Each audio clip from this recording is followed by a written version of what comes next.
Hello friends and potential friends. Well, today's November 14th. It's been a couple of weeks since I last took you for a walk in the garden.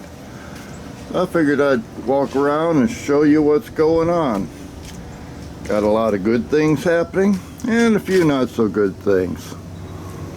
Starting out up here on the front porch, we got these garden peach tomatoes that are growing like crazy. They're getting plenty of good sunshine up here, putting on blossoms, and hopefully I'll be collecting seeds from them before too long. A few of them didn't make it, but most of them are doing great.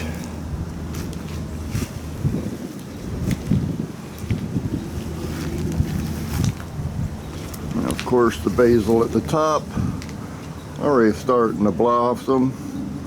But that's okay. I plant that mostly for the pollinators. And back here on the patio, licorice is waiting for me, as is Snowflake. Hi, Snowflake. Yes. Yeah.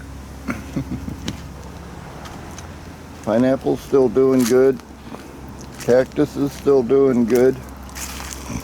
Nothing coming up in the ginger and turmeric tower yet, but that's not due till about April. The salad tower is still growing. It's getting a bit more shade than previous years, so it's a little bit slower growing, but I need to take out some of these branches so it can get a little bit more sunlight. And out here in the main bed, well, some things are doing good, some not so good. I haven't gotten everything planted out yet, because I'm still moving debris from time to time. But in my brassica beds, something's been eating my Swiss chard. It's got to be some kind of worm. I haven't been able to spot them yet. Plants are starting to recover a little bit now. They were looking pitiful a few days ago. And the what's that? The romaine, Paris Island Cos romaine. Those things are growing pretty good, but they're starting to get a little bit leggy, like they're planning on bolting. And that's a strong possibility, because we've had some unusually warm weather this year. Our temperatures are running about 10 to 15 degrees warmer than average for this time of year. And believe me, the plants are telling me about it. So I better start eating some of that romaine before it starts getting bitter. The Napa cabbage right next to it, doing real good, growing good, looking healthy, as are the cabbage collards next to that.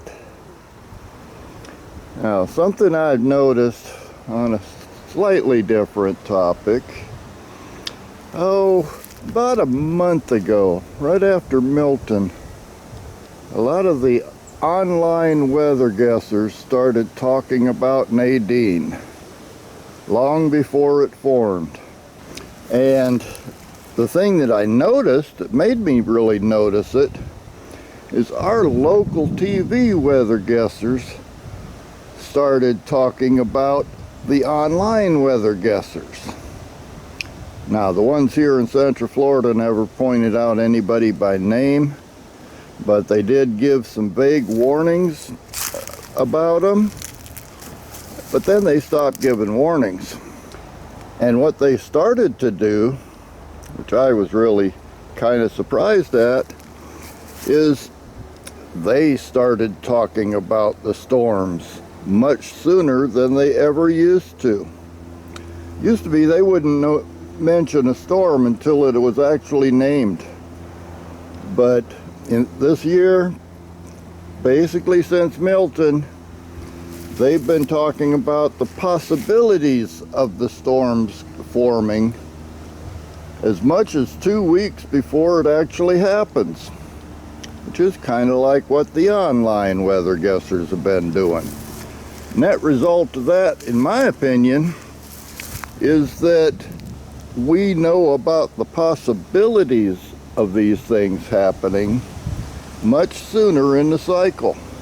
We don't have to wait till there's a storm breathing down our necks to know it exists. And I think that's a positive thing.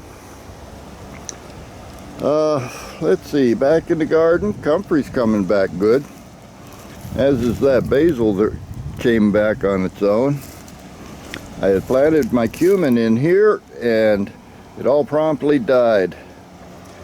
But the slow bolt cilantro is still kicking a little bit. And then I've got some of my basils out here.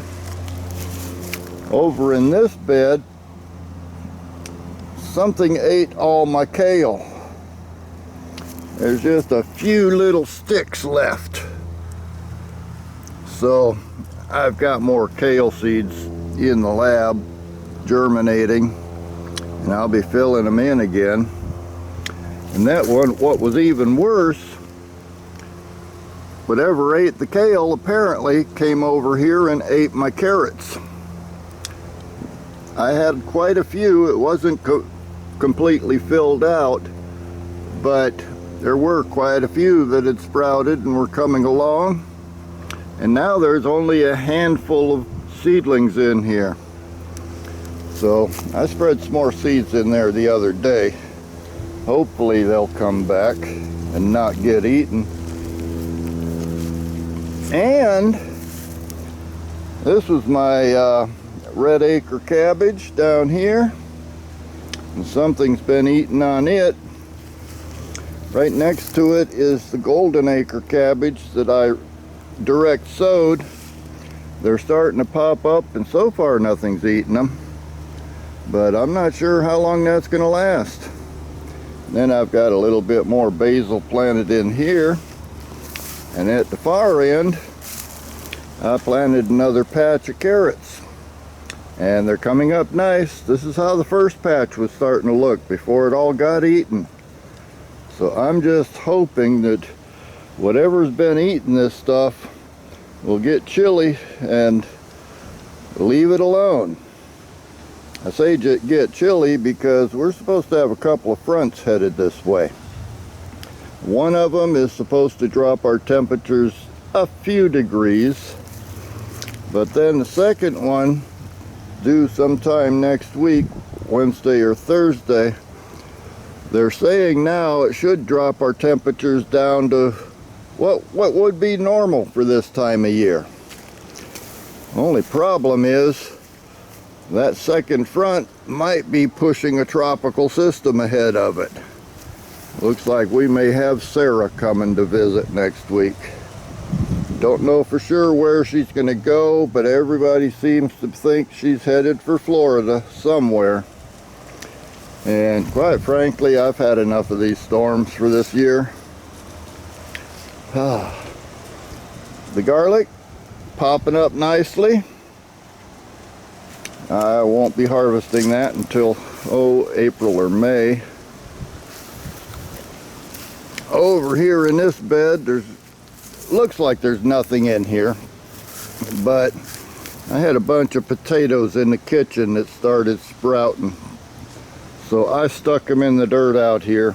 They haven't popped up yet, but we'll see what happens. And then, just for luck, I put in more carrot seeds on this end of the bed. Peppers, well, they look miserable.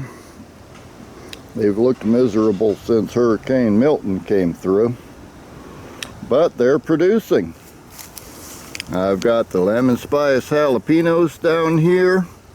I've been picking a handful of them just about every day. And the yellow Scotch bonnets, a few of those in here. The Fusajawalas, green jalapenos. I think there are some cayennes in here somewhere. And then Jimmy Nardellos and bell peppers.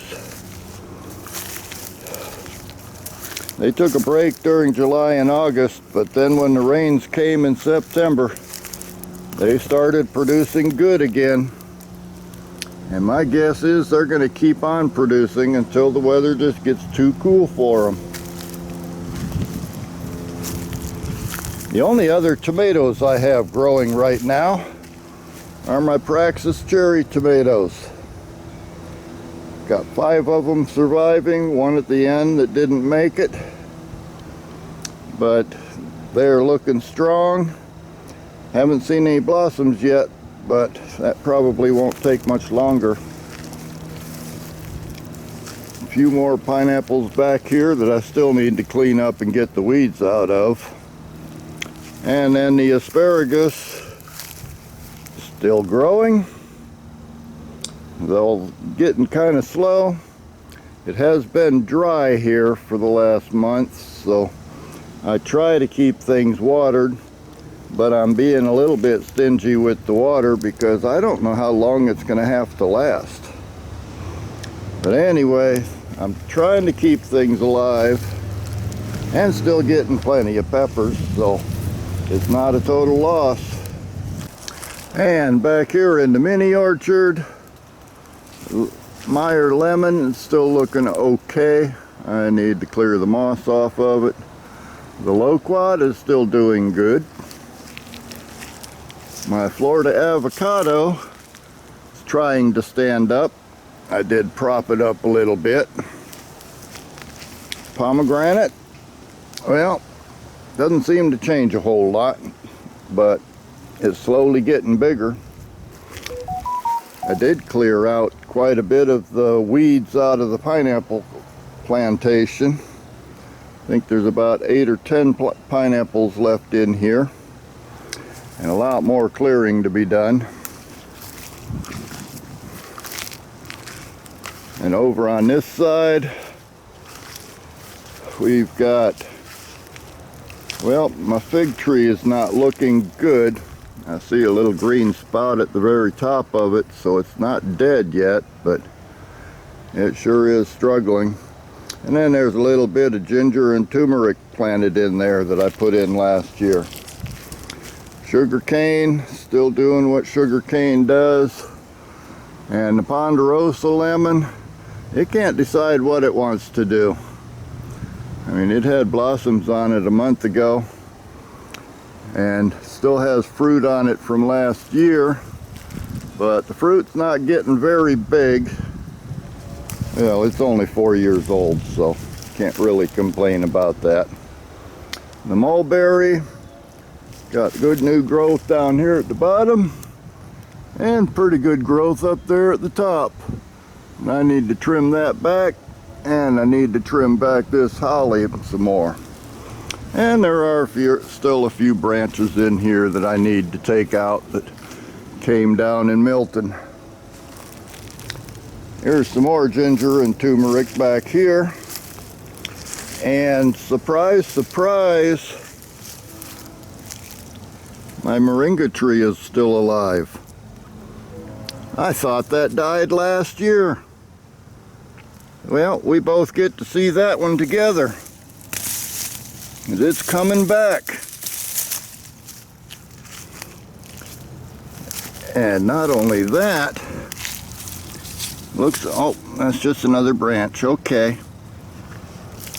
So the moringa is making a comeback. That is nice to see.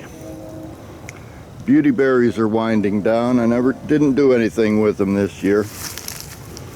But this is turning into another patch of ginger and turmeric, and I'm not going to dig it this year. I'm going to just let it keep growing. Eventually I wouldn't mind having it scattered all over the place back here. Still a lot of debris to clean up, and I'm going to have to get the wood chipper going pretty soon and start whittling away at this pile. But hey, I'd work at it when I can. I'm not going to kill myself over it because, hey, we might have another storm next week. But until that happens, things are looking fairly good. A few negatives, a lot more positives, and I'll see you on the next one.